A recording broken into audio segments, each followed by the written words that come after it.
श्री वाहिगुरु साहिब जी।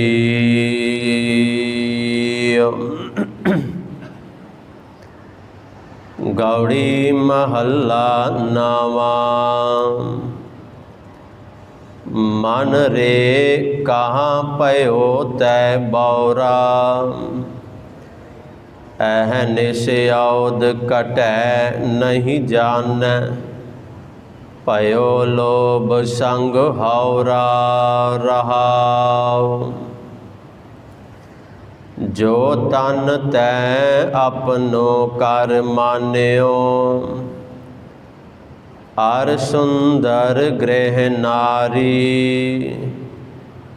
इन मैं कछ तेरो रे नाहन, देखो सोच विचारी। रतन जन्म अपनो तै हार्यो, गोबिंद गत नहीं जानी, निमख न लीन भयो चरणन स्यों, बिरथा औध सिरानी। कहो नानक सोई नर सुखिया, राम नाम गुण गावै, और सगल जग माया मोहिया, निर्भय पद नहीं पावै। वाहिगुरु जी का खालसा, वाहिगुरु जी की फतेह। अज दा ये पावन शब्द गौड़ी राग दे अंदर नौवें सतगुरु गुरु तेग बहादुर साहब जी की मुबारक रसना तो उचारण किया होया। साहिब सतगुरां दे मुबारक अंग 220 के उपर दर्ज है। इस गौड़ी राग के अंदर गुरु तेग बहादुर साहब जी का ये 8वां शब्द है। इस पावन शब्द के अंदर जो रहमतां साहिबां ने साडे ते कीतियां, जो उपदेश गुरु तेग बहादुर साहब जी ने मनुखता नूं बख्शिया है, अज उस पावन उपदेश नूं विचारण दा आपां यतन करना है। सतगुरु रहमत करन। विचारां दी आरंभता तो पहला अपनियां मनोबृत्तियां नूं करो एकागर,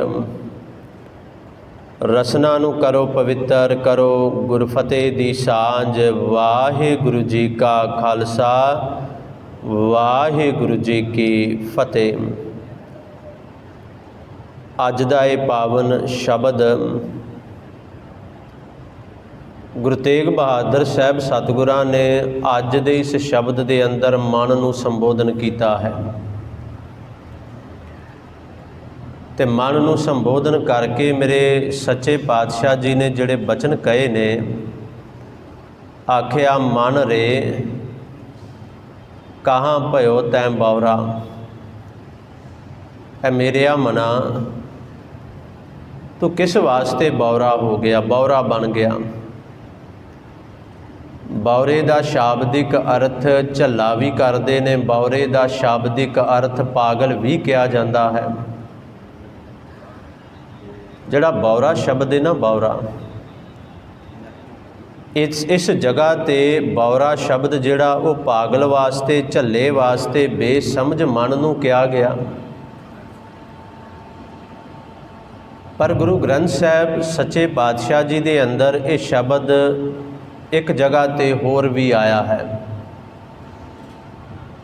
जिथे मेरे साहब सच्चे पातशाह ने ये बचन कहे ने कि आप ना बौरा राम कियो बौरा, उथे अध्यात्मक अवस्था की गल आई। जदों बौरा शब्द आया कि इत्थे बौरा मैं नहीं होया, उस वाहिगुरु परमात्मा ने मैनू बौरा कर दिता है। उहदे नाम दे अंदर मैं बौरा गया हाँ। पर जिहड़ा अज दा शब्द है ना, रे मन, ए मना, ਕਹਿੰਦੇ ਕਹਾਂ ਭਇਓ ਤੈਂ ਬੌਰਾ, ਕਿਉਂ किस वास्ते तू बौरा हो गया, झल्ला हो गया, पागल हो गया, क्यों किया। अगली पंक्ति के अंदर आखिया कहते अहनिस औद घटै नहीं जानै। बौरा क्यों किया गया मन नूं, कहते अहनिस, अहनिस का अर्थ है दिन रात। एह कहते ने दिन नूं ते निस का भाव है रात। अहनिस औद घटै। गुरुदेव पातशाह जी ने आख्या कहते दिन रात करके तेरी औद, तेरी उम्र जिहड़ी आरबला घटदी जा रही है, नहीं जाना। पर तू इस गल नूं समझ नहीं रहा। क्यों बौरा किया गया कि अहनिस औद घटै नहीं जाना। फिर मेरे पातशाह ने आख्या भयो लोभ संग हौरा, तू लोभ दे नाल ऐ मना हौला हो गया, तेरे अंदर लोभ आ गया, हौला हो गया। तू किसी काम का कहते नहीं रह गया। जे अज मेरे पातशाह ने इस मन नूं बौरा किया तो उहदे पिछला कारण ये है, अज जिहड़ा कारण दसिया है, कहते अहनिस औद घटै नहीं जानै। गुरुदेव पातशाह जी ने आख्या कहते दिन रात करके तेरी औद जिहड़ी है, तेरी उम्र जिहड़ी वो घटदी जा रही है, पर तू इस गल नूं समझ नहीं रहा। तू इस गल नूं वेखो, साडे अंदर एक भरम है तो ये भरम पाया भी उस परमात्मा ने है, ये भरम भी उहदी माया का ही एक नतीजा है।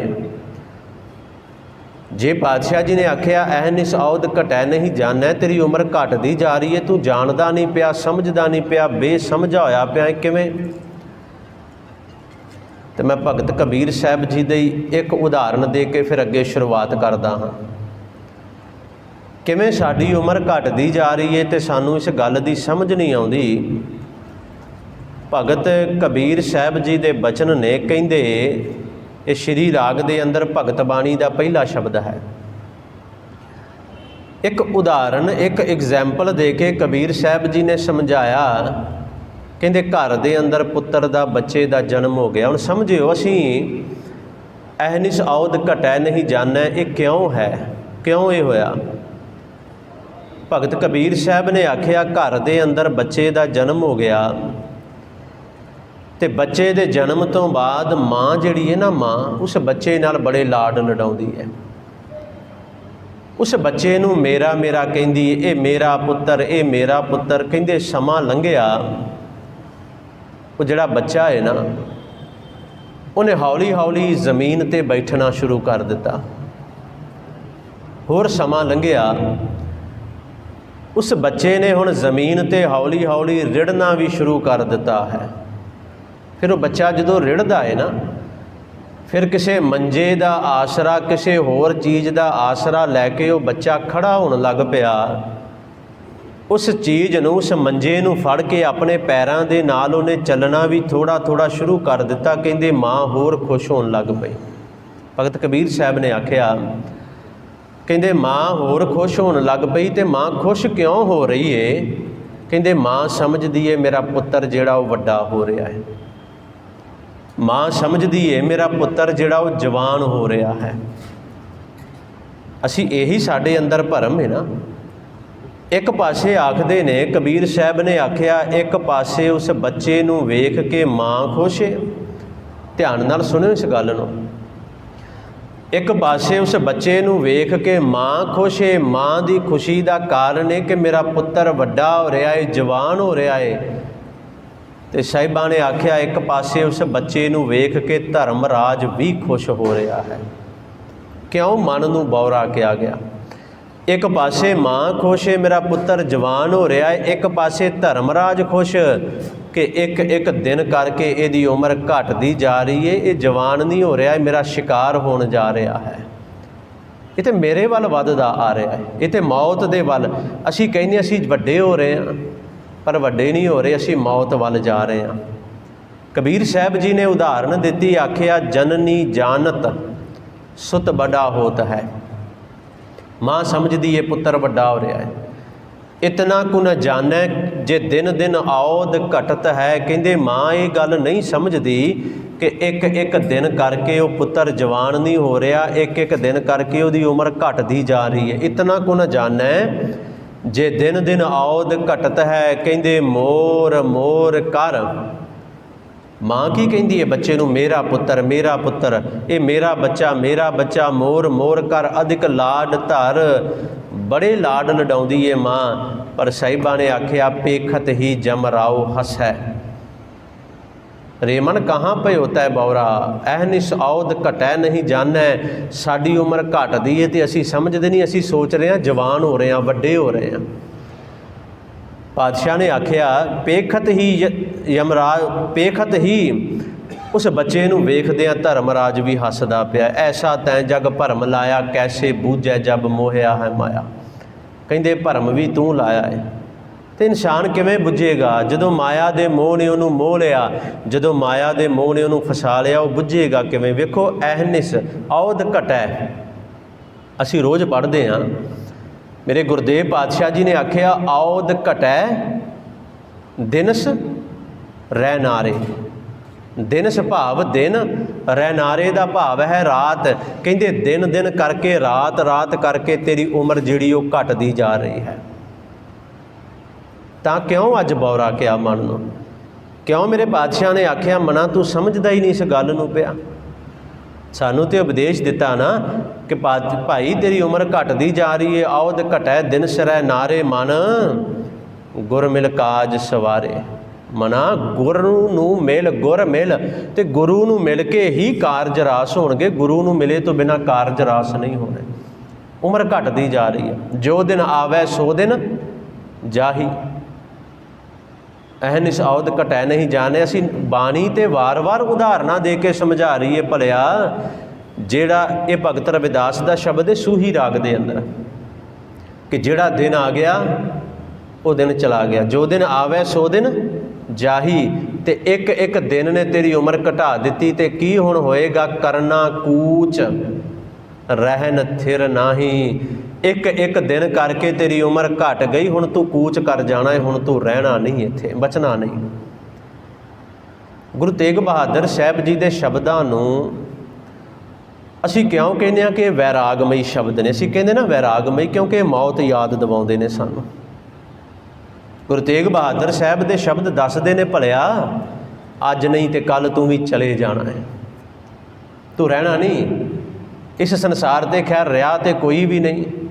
पातशाह ने आख्या जिस आसन हम बैठे केते बेसर बैस रहा, जिथे अज असी बैठे हाँ साडे तो पहला पता नहीं किन्ने बह के चले गए। राणा राव ना कोर है रंग ना तुंग फकीर। वारी आपो अपनी है तो अपनी अपनी वारी है। किसी ने अज चले जाना, किसी ने कल चले जाना। असी समझते ही नहीं पाए मौत नूं कि मौत है कि, मौत किन्नी कु नेड़े। मौत ने आउणा ही आउणा है। एहनिस औद घटै नहीं जाना। कहते तू नहीं जानता पिया, तू नहीं समझदा पिया कि दिन दिन करके तेरी उम्र घटदी जा रही है। जो दिन आवे सो दिन जाही। करना कूच रहन थिर नाही। संग चलत है हम भी चलना। दूर गवन सिर ऊपर मरना। तो वेखो की क्या भगत रविदास भी कह रहे ने। कहते क्या तू सोया जाग ए आना। ए अनजान सानू क्या है अनजान। किस वहम दे अंदर, किस भरम दी नींद दे अंदर सुता पिया है। क्या तू सोया जाग ए आना। तैं जीवन जग सच कर जाना। तू इस जीवन नूं जगत दे अंदर सच करके समझ बैठा है। तां ही अज आख्या मन रे कहाँ पे होता है बौरा, क्यों बौराया पिया है, क्यों झल्ला, क्यों पागल होया पिया है। तू जीवन नूं सच समझ बैठा। कहते तैं जीवन जग सच कर जाना। कहते तू जीवन नूं जगत विच सच समझ लिया। जदों बाणी पढ़ते हैं ना तो साडे शरीर दीयां अवस्थावां दा जिक्र भी है। तन दीयां, इत्थे मन नहीं, इत्थे तन दीयां अवस्थावां जिहड़ियां ने। गुरदेव पातशाह जी ने आख्या 10 बाल तन। वैसे इस तो पहला मैं 9वें पातशाह जी का श्लोक साझा करा। गुरु तेग बहादुर साहब जी ने उत्थे 3 अवस्थावां का जिक्र किया है। बाल, जवानी और बिरद फुन 3 अवस्था जान। कहते बचपना है, जवानी है तो बुढ़ेपा 3 अवस्थावां ने। बचपन आ गया तो कुछ नहीं याद, खेडना मलना बचपन चला गया, कहते जवानी आ गई तो जवानी ने बचपन झूठा करके रख दिता। जवानी कहती मैं ही हाँ, बस होर कुछ नहीं है। जवानी ने बचपन झूठा करके रख दिता। जवानी तो बाद बुढ़ेपा आया तो बुढ़ेपे ने जवानी ते बचपन ही झूठा कर दिता। अज समझ आई बुढ़ेपे दे अंदर आके मैं की हाँ, की बनया सां ते की बन गया हाँ। तो बादशाह ने आख्या बुढ़ेपे तो बाद जदों मौत आई ना, जवानी ने तो बचपन झूठा किया सी, बुढ़ेपे ने जवानी ते बचपन नूं झूठा किया, तो जदों मौत आई उन्हें दुनिया ही झूठी करके रख दी भी कुछ भी नहीं है। फिर समझ उदों आउंदी है जदों पल्ले कुछ नहीं रह जाता। ये सच्चाई है साडे सारिਆਂ दे जीवन की। 3 अवस्थावां दा जिक्र गुरु तेग बहादुर साहब जी ने किया, बाल जवानी और बिरद फुन 3 अवस्था जान। पर एक जगह ते गुरु ग्रंथ साहब के अंदर 10 अवस्थावां का भी जिक्र जे, ध्यान नाल सुनियो। गुरुदेव पातशाह जी ने आख्या 10 बालतन, 10 साल की उम्र बालतन बचपना, जिथे कुछ भी नहीं पता।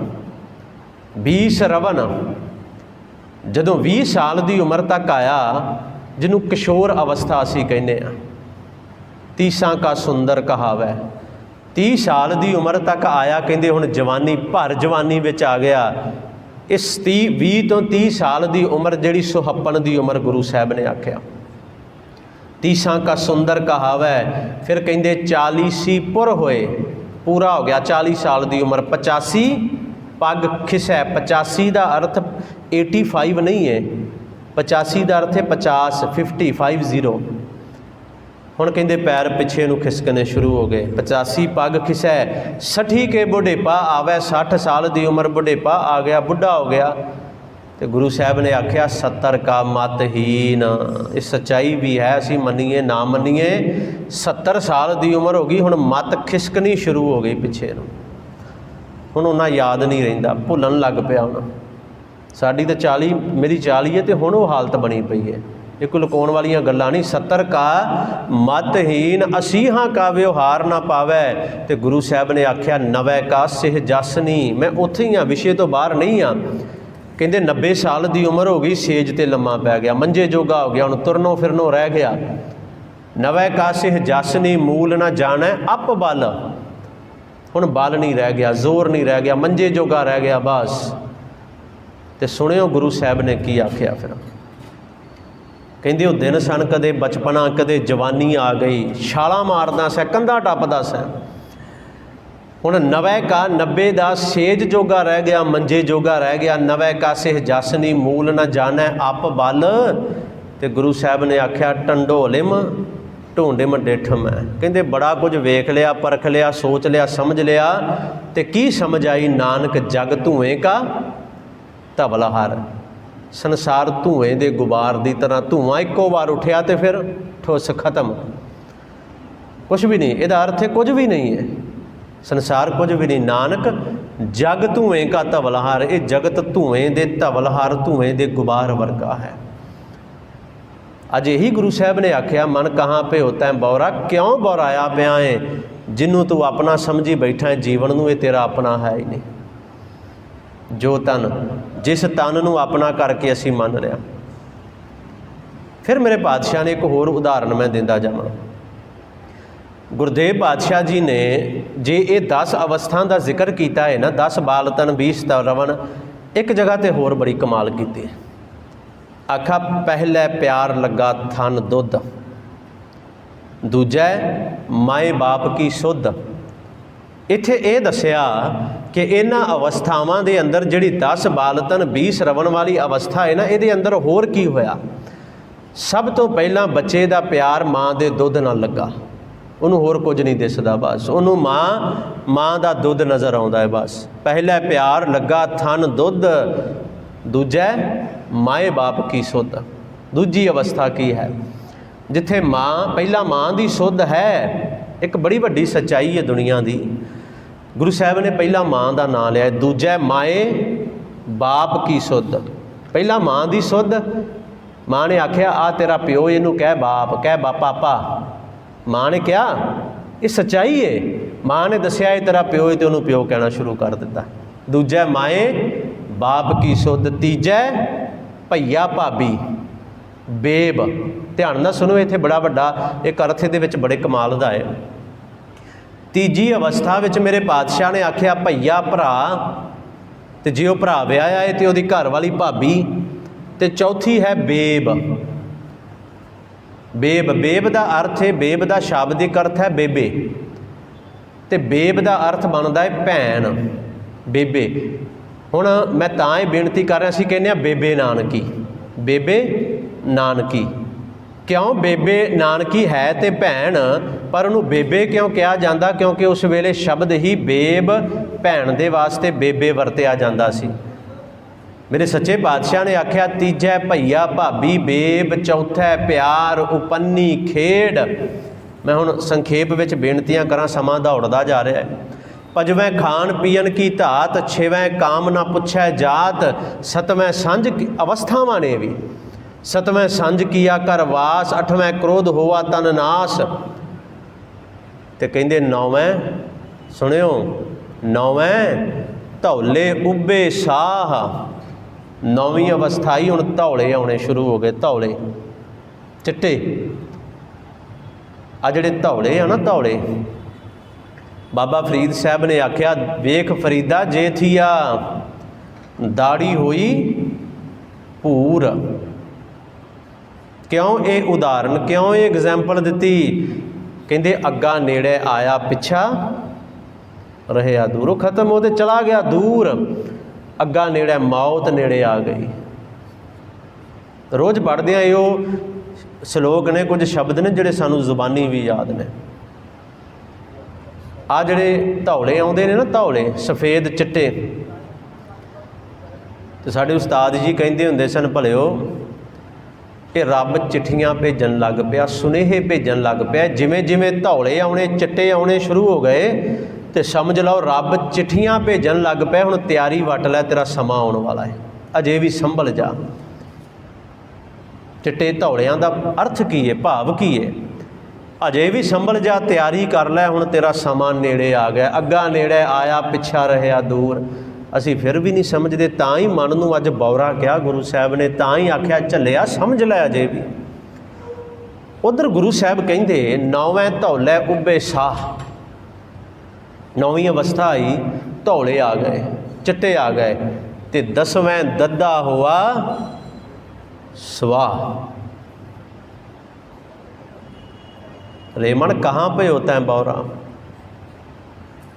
क्यों बौरा होया फिरदा? इत्थे होनी ते अखीर ते जाके होना ते स्वाह ही है। असलीयत है, जिन्ना मर्जी जोर ला लीए, जतन कर लीए, अखीर ते होना स्वाह ही है। मिट्टी ने, मिट्टी दे विच ही जाके अखीर नूं एक दिन मिल जाना है, एक दिन मिट्टी विच ही मिल जाना जाके मिट्टी ने। दसवें दद्दा होवा स्वाह। असी फिर भी नहीं समझते पे। मेरे गुरदेव पातशाह जी ने जिहड़े बचन कहे ने ना, अज दे इस पावन शब्द दे अंदर साहिबा ने आख्या मन रे कहाँ भयो तैं बौरा। मना क्यों बौरा होया पिया है? कारण भी दसिया, अहनिस औद घटै नहीं जानै। तू जानदे असी हाँ, बौरा क्यों किया? भी पता होने के बावजूद भी, समझ होने के बावजूद भी नहीं समझते पे हैं। समझ होने के बावजूद भी नहीं समझ रहे हैं, जां समझण दा यतन ही नहीं कर रहे कि मैं मरना है। इवें ही है ना। मेरे गुरदेव पातशाह ने आख्या अहनिस औद घटै नहीं जानै। दिन रात करके तेरी उम्र घटदी जा रही है, तो भलिया तू इस गल नूं समझण की कोशिश ही नहीं करदा पिया। भयो लोभ संग हौरा। कहंदे लोभ दे नाल तू बड़ा हौला होया पिया है। मना गल नहीं बननी।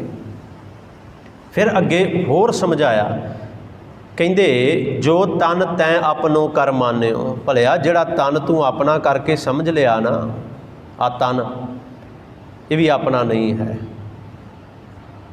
ये गल समझिए, जिस जगह ते तन भी शरीर भी अपने नाल नहीं जाएगा, जिन्हों असी अपना समझी बैठे हैं, मेरा शरीर है, कहने ना मेरा तन है, ये तो सुवाह बन के ख़त्म हो जाना है। अस्थियां चुग के किसी दरिया विच शब्द असीं वरतदे हां जल प्रवाह सट दित्तियां जांदियां ने, फिर गल खत्म। पुराने बजुर्ग की करते सन, उत्थे ना अस्थियां जल प्रवाह करन तो बाद पता की कहिंदे सन, हुण तेरा साडा खैड़ा छुट्टिया, हुण मुड़ के ना ही जा, बस खत्म काम, बस हुण गल खत्म है। ये गल अज क्यों नहीं समझते असीं? अज लोड़ ते अज समझण दी है ना ये गल। पातशाह ने आख्या जो तन तैं अपनो कर मानियो, जिस तन नूं तू अपना करके समझिया अर सुंदर, फिर मेरे पातशाह ने आख्या गृह नारी नाल ही, जो तन तैं अपनो कर मानियो अर सुंदर गृह नारी, अर दा भाव है अते जिस तन नूं तू अपना समझिया, जिस पत्नी नूं जिस घर नूं तू अपना समझी बैठा है, ये मेरा है, इन मैं कछ तेरो रे ना है ना, ये कुछ भी तेरा नहीं है, कुछ भी तेरा नहीं ये कहते, ना ये घर तेरा, ना औरत, ना बच्चे, ना परिवार, ना कारोबार, कुछ भी तेरा नहीं है। जो तन तैं अपनो कर मान्यो अर सुंदर गृह नारी, इन मैं कछ तेरो रे ना है ना। देखो सोच विचारी, कहते सोच के विचार के वेख ते सी भलिया, सोच विचार वेख, ये विचों तेरा कुछ भी नहीं है, कुछ भी नहीं ये विचों तेरा। एक मैं छोटी जी उदाहरण देवां। सिकंदर की मौत आई, सिकंदर ने बड़ा जोर लाया, हकीमां नूं सद लिया, हकीम कहंदे साडे वस की गल नहीं। इन्हें आखदे ने अपने खजानची नूं सद लिया, बड़ा धन है, इस धन नाल वड्डे वड्डे राजे खरीद लए, असीं वड्डे वड्डे राज पलां दे अंदर गर्क कर दिते, धन दे दे ते मैनूं थोड़ी जी उम्र होर लै दे। वो कहंदा ये गल नहीं बनेगी, गल बननी नहीं। इन्हें अपने मंत्री संतरी सद लए भी तुहाडियां चालां ही इन्नियां तेज सन, तुसीं चालां चलदे रहे, राजे डिगदे गए, मैं दुनिया जितदा गया, अज कोई इहो जी खेड खेडो, इहो जी चाल चलो कि मौत भी डिग पए मेरे सामने। वो मंत्री संतरी कहंदे गल नहीं बननी, ये तो आ गई हुण, बस आ गई, जदों समझ आ गई ना कि हुण गल नहीं बननी, हुण मौत आ गई, तो सिकंदर ने कहा सी जदों मैं मरांगा ना तो मेरी अर्थी तो मेरे दोनों हाथ बाहर खाली कढ़ के लैके जाओ, खाली बाहर कढ़े होण ते खाली होण। कहंदे क्यों? कहंदे पता लग जाए दुनिया नूं जिन्हें इन्ना कुछ जित लिया, कह रहा सी मेरा है, मेरा मेरा मेरा, जान लगे भी खाली हथ गया है। यहाँ से जो वो भी चले गए जो दुनिया के वाली थे, सिकंदर जब गया दुनिया से दोनों हाथ खाली थे। फिर गुरु साहब की बाणी, मेरी मेरी कैरों करते दुर्योधन से भाई, 12 जोजन छत्र चलै था, देही गिरजन खाई। वो हस्तिनापुर का राज किहदा होया? कौरवां दा। अज बैठे ने कौरव, अज हैं पांडव, कोई नहीं उन्हां दे विचों। ਲੱਖਾਂ ਦੀ ਤਾਦਾਦ ਵਿੱਚ ਦੁਨੀਆ ਮਰਵਾ ਦਿੱਤੀ ਗਈ ਉਸ ਜੰਗ ਦੇ ਅੰਦਰ। ਨਾ ਅੱਜ ਕੌਰਵ ਬੈਠੇ ਨੇ, ਨਾ ਉਸ ਰਾਜ ਨੂੰ ਸਾਂਭਣ ਲਈ ਅੱਜ ਪਾਂਡਵ ਬੈਠੇ ਨੇ, ਕੋਈ ਹੈ? ਬਸ ਮੇਰੀ ਮੇਰੀ ਸੀ, ਉਹ ਖਤਮ ਹੋ ਗਈ। ਸੱਚੇ ਪਾਤਸ਼ਾਹ ਨੇ ਆਖਿਆ ਇਨ ਮੈਂ ਕੱਛ ਤੇਰੋ ਰੇ ਨਾ, ਇਹਨੇ ਦੇ ਵਿੱਚ ਕੁਝ ਵੀ ਤੇਰਾ ਨਹੀਂ ਹੈ। ਦੇਖੋ ਸੋਚ ਵਿਚਾਰੀ, ਸੋਚ ਕੇ ਵਿਚਾਰ ਕੇ ਵੇਖ ਲੈ, ਅਜੇ ਵੀ ਸਮਾਂ ਹੈ। ਅੱਗੇ ਮੇਰੇ ਪਾਤਸ਼ਾਹ ਨੇ ਆਖਿਆ, ਕਹਿੰਦੇ ਰਤਨ ਜਨਮ ਆਪਣੋ ਤੈ ਹਾਰਿਓ, ਤੂੰ ਨਾ ਆਪਣਾ ਰਤਨ ਜਨਮ ਜਿਹੜਾ ਉਹ ਹਾਰ ਬੈਠਾ ਹੈ। रतन जन्म, जन्म रतन है, हीरे जैसा जन्म है जन्म रतन, पर वो हीरे जवैरगा जिहड़ा जन्म है ना, असी कौडी बदले गवा दिता। कहते रतन जन्म अपनों तै हारे हो, गोबिंद गत नहीं जानी। गोबिंद परमात्मा की गत अवस्था तू उस भाव नूं जपिया नहीं, उसकी बंदगी नहीं की, ते रतन हीरे वर्गा जन्म अजाई गवा लिया। निमख ना लीन भयो चरणन स्यों, निमख पल वास्ते भी परमात्मा के चरणों में तू लीन नहीं होया, गुरु नाल जुड़िया नहीं। बिरथा औद सिरानी, औद कहते ने उम्र नूं, ते भलिया तू अपनी उम्र व्यर्थ ही गवा ली, आयु अरबला व्यर्थ ही गवा ली। अखीर ते मेरे पातशाह ने आख्या, हुण ध्यान नाल सुनियो, पहला वो दृष्टांत वो उदाहरणां दित्तियां कि भलिया तन तेरा नहीं किवें गवा लिया, की कुछ होया। हुण अखीर ते कहिंदे कहो नानक सोई नर सुखिया, वो नर सुखीए। कौन? भजन राम को। मेरे पातशाह ने आख्या राम नाम गुण गावै, कहो नानक सोई नर सुखीआ राम नाम गुण गावै। ਜਿਹੜਾ राम ਦੇ ਨਾਮ ਦੇ ਗੁਣਾਂ ਦਾ ਗਾਇਨ ਕਰ ਰਿਹਾ, ਜਿਹੜਾ ਬੰਦਗੀ ਕਰ ਰਿਹਾ ਹੈ, ਉਹ ਸੁਖੀਆ ਹੈ। ਫਿਰ ਨਾਲ ਹੀ ਇਹ ਬੋਲ ਕੇ ਔਰ ਸਗਲ ਜਗ ਮਾਇਆ ਮੋਹਿਆ, ਜਿਹੜਾ ਤੇ ਰਾਮ ਦਾ ਨਾਮ ਜਪ ਰਿਹਾ ਹੈ ਉਹ ਸੁਖੀਆ ਹੈ। ਔਰ ਸਗਲ ਜਗ, ਬਾਕੀ ਦਾ ਜਿੰਨਾ ਵੀ ਸੰਸਾਰ ਹੈ ਨਾ, ਜਿੰਨੇ ਵੀ ਜੀਵ ਹਨ, ਮਾਇਆ ਮੋਹਿਆ। ਪਾਤਸ਼ਾਹ ਨੇ ਆਖਿਆ ਬਾਕੀ ਸੰਸਾਰ ਮਾਇਆ ਵਿੱਚ ਮੋਹਿਆ ਗਿਆ ਹੈ। ਔਰ ਸਗਲ ਜਗ ਮਾਇਆ ਮੋਹਿਆ, ਨਿਰਭੈ ਪਦ ਨਹੀਂ ਪਾਵੈ, ਨਿਰਭੈ ਦੀ ਅਵਸਥਾ ਉਹਨੂੰ ਨਹੀਂ ਮਿਲੇਗੀ ਜਿਹੜਾ ਬੰਦਗੀ ਵਾਲੇ ਪਾਸੇ ਨਹੀਂ ਹੈ। ਇੱਕ ਬੇਨਤੀ ਕਰਕੇ ਮੈਂ ਸਮਾਪਤੀ ਕਰਾਂ, ਇਸ ਗੱਲ ਨੂੰ ਥੋੜ੍ਹਾ ਜਿਹਾ ਧਿਆਨ ਨਾਲ ਸੁਣਿਓ। ਮੌਤ ਇੱਕ ਇਹੋ ਜਿਹੀ ਚੀਜ਼ ਹੈ, ਮੌਤ ਤੋਂ ਹਰ ਇਨਸਾਨ ਡਰਦਾ ਹੈ ਕਿ ਮੈਨੂੰ ਮੌਤ ਨਾ ਆਵੇ, ਮੈਂ ਮੌਤ ਤੋਂ ਬਚ ਜਾਵਾਂ, ਕਿਸੇ ਨਾ ਕਿਸੇ ਤਰੀਕੇ ਨਾਲ ਹੀ ਸੀ। ਸੱਚੇ ਪਾਤਸ਼ਾਹ ਜੀ ਨੇ ਆਖਿਆ ਭਲਿਆ ਜਿੰਨੀ ਦੇਰ ਤੇਰੇ ਕੋਲ ਪਰਮਾਤਮਾ ਦਾ ਨਾਮ ਨਹੀਂ, ਜਿੰਨੀ ਦੇਰ ਤੇਰੇ ਕੋਲ ਪਰਮਾਤਮਾ ਦੀ ਬੰਦਗੀ ਨਹੀਂ, ਮੌਤ ਡਰ ਦਾ ਰੂਪ ਹੀ ਲੈ ਕੇ ਆਏਗੀ। ਨਿਰਭੈ ਪਦ ਨਹੀਂ ਪਾਵੈ, ਉਹ ਨਿਰਭੈ ਦੀ ਅਵਸਥਾ ਤੈਨੂੰ ਨਹੀਂ ਮਿਲੇਗੀ। ਪਰ ਜੇ ਤੇਰੇ ਕੋਲ ਪਰਮਾਤਮਾ ਦਾ ਨਾਮ ਹੈ, ਜੇ ਤੇਰੇ ਕੋਲ ਪਰਮਾਤਮਾ ਦੀ ਬੰਦਗੀ ਹੈ, ਤੇ ਫਿਰ ਆ ਜਿਹੜਾ ਬਚਨ ਪੜ੍ਹਦੇ ਆ ਨਾ, ਜਿਸ ਮਰਨੇ ਤੇ ਜਗ ਡਰੈ ਮੇਰਾ ਮਨ, ਐਵੇਂ ਤੇ ਆਨੰਦ ਆਏਗਾ ਨਹੀਂ ਬਈ। ਮੌਤ ਦਾ ਤੇ ਨਾਂ ਸੁਣਦੇ ਹੀ ਲੱਤਾਂ ਕੰਬਣ ਲੱਗ ਜਾਂਦੀਆਂ ਨੇ ਸਾਡੀਆਂ, ਤੇ ਵੀ ਗੱਲ ਸੱਚੀ ਹੈ, ਕੋਈ ਲੁਕਾਉਣ ਵਾਲੀ ਗੱਲ ਹੀ ਨਹੀਂ। ਮੌਤ ਦਾ ਤੇ ਨਾਂ ਸੁਣ ਕੇ ਮੱਥੇ ਤੇ ਪਸੀਨਾ ਆਉਂਦਾ ਤੇ ਤੁਪ ਕੇ ਡਿੱਗਣ ਲੱਗ ਪੈਂਦੇ ਨੇ ਥੱਲੇ। ਫਿਰ ਆਨੰਦ ਕਿਵੇਂ ਬਣੇਗਾ? ਉਸ ਮੌਤ ਦਾ ਨਾਮ ਸੁਣਦਿਆਂ ਦੇ ਨਾਲ ਹੀ ਕਿਵੇਂ ਆਨੰਦ ਆਏਗਾ? ਕਿਉਂਕਿ ਜੇ ਬੰਦਗੀ ਹੈ ਨਾ, ਬੰਦਗੀ ਦੱਸੇਗੀ, ਪਰਮਾਤਮਾ ਦਾ ਨਾਮ ਦੱਸੇਗਾ, ਭਲਿਆ ਮਰਨੇ ਹੀ ਤੇ ਪਾਈਐ ਪੂਰਨ ਪਰਮਾਨੰਦ, ਫਿਰ ਆਨੰਦ ਬਣੇਗਾ। ਫਿਰ ਉਹ ਮੌਤ ਆਨੰਦ ਲੈ ਕੇ ਆਏਗੀ। ਅੱਜ ਪਾਤਸ਼ਾਹ ਨੇ ਆਖਿਆ ਭਲਿਆ ਤੂੰ ਤੇ ਭੁੱਲ ਗਿਆ ਮੌਤ ਨੂੰ, ਤੂੰ ਤੇ ਵਿਸਾਰ ਬੈਠਾ, ਤੇ ਜਿਹਨੂੰ ਤੂੰ ਆਪਣਾ ਕਰਕੇ ਮੰਨੀ ਬੈਠਾ ਉਹਦੇ ਵਿੱਚੋਂ ਕੁਝ ਵੀ ਤੇਰਾ ਨਹੀਂ, ਕੁਝ ਵੀ ਤੇਰਾ ਆਪਣਾ ਨਹੀਂ। ਸੋ ਸਤਿਗੁਰੂ ਰਹਿਮਤ ਕਰਨ ਸਮਾਂ ਸਮਾਪਤ ਹੈ। ਮੈਂ ਬੇਨਤੀ ਕਰਾਂ ਕਿ ਗੁਰੂ ਤੇਗ ਬਹਾਦਰ ਸਾਹਿਬ ਜੀ ਦੀ ਜੋ ਅੰਮ੍ਰਿਤਮਈ ਇਹ ਬਾਣੀ ਹੈ, ਇਹਦੀ ਵਿਚਾਰ ਤਾਂ ਆਰੰਭ ਕੀਤੀ ਗਈ ਕਿਉਂਕਿ ਗੁਰੂ ਤੇਗ ਬਹਾਦਰ ਸਾਹਿਬ ਜੀ ਦਾ ਸ਼ਤਾਬਦੀ ਜਨਮ ਪੁਰਬ ਆ ਰਿਹਾ ਹੈ, 400 ਸਾਲਾ।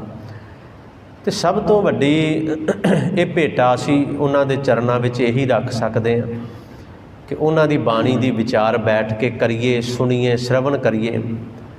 ਅਤੇ ਕੋਸ਼ਿਸ਼ ਕਰਿਆ ਕਰੋ, ਆਪ ਵੀ ਆਓ, ਹੋਰ ਅੱਗੇ ਵੀ ਪ੍ਰੇਰ ਕੇ ਲੈ ਕੇ ਆਓ। ਇਹ ਸਾਰੀ ਕਥਾ, ਇਹ ਵਿਚਾਰਾਂ ਗੁਰਦੁਆਰਾ ਗੁਰੂ ਗੋਬਿੰਦ ਸਿੰਘ ਜੀ ਸ਼ਾਹਣੀ ਦਾ ਫੇਸਬੁੱਕ ਦਾ ਪੇਜ ਹੈ, ਉਹਦੇ 'ਤੇ ਵੀ ਲਾਈਵ ਆ ਰਹੀਆਂ ਨੇ। ਇਹ ਸਾਰੇ ਸਮਾਗਮ ਜਿਹੜੇ ਨੇ ਇਹ ਗੁਰਦੁਆਰਾ ਗੁਰੂ ਗੋਬਿੰਦ ਸਿੰਘ ਜੀ ਸ਼ਾਹਣੀ ਦਾ YouTube ਦਾ ਇੱਕ ਚੈਨਲ ਵੀ ਹੈ, ਉਹਦੇ 'ਤੇ ਵੀ ਆ ਰਹੇ ਨੇ। ਕੱਲ੍ਹ ਤੱਕ ਬਾਹਰ ਇੱਕ ਫਲੈਕਸ ਲੱਗ ਜਾਏਗਾ ਛੋਟਾ ਜਿਹਾ, ਉਹਦੇ 'ਤੇ ਬਾਰਕੋਡ ਹੋਏਗਾ, ਤੁਸੀਂ ਬਸ ਆਪਣਾ ਫ਼ੋਨ ਉਹਦੇ ਸਾਹਮਣੇ ਕਰਨਾ ਹੈ ਅਤੇ ਜੋ ਇਹ ਚੈਨਲ ਹੈ ਆਪਣੇ ਆਪ ਲਾਈਕ ਹੋ ਜਾਏਗਾ, ਸੌਖਾ ਹੋ ਜਾਏਗਾ ਕੰਮ। ਇਹ ਕਾਰਜ ਕੱਲ੍ਹ ਤੱਕ ਪੂਰਾ ਹੋ ਜਾਏਗਾ। ਸੋ ਸਤਿਗੁਰੂ ਰਹਿਮਤ ਕਰਨ। ਇੰਨੀਆਂ ਕੋ ਬੇਨਤੀਆਂ ਪ੍ਰਵਾਨ ਹੋਈਆਂ, ਬੇਅੰਤ ਭੁੱਲਾਂ ਦੀ ਖਿਮਾ ਕਰੋ। ਗੁਰਫਤਿਹ ਦੀ ਸਾਂਝ। ਵਾਹਿਗੁਰੂ ਜੀ ਕਾ ਖਾਲਸਾ, ਵਾਹਿਗੁਰੂ ਜੀ ਕੀ ਫਤਿਹ।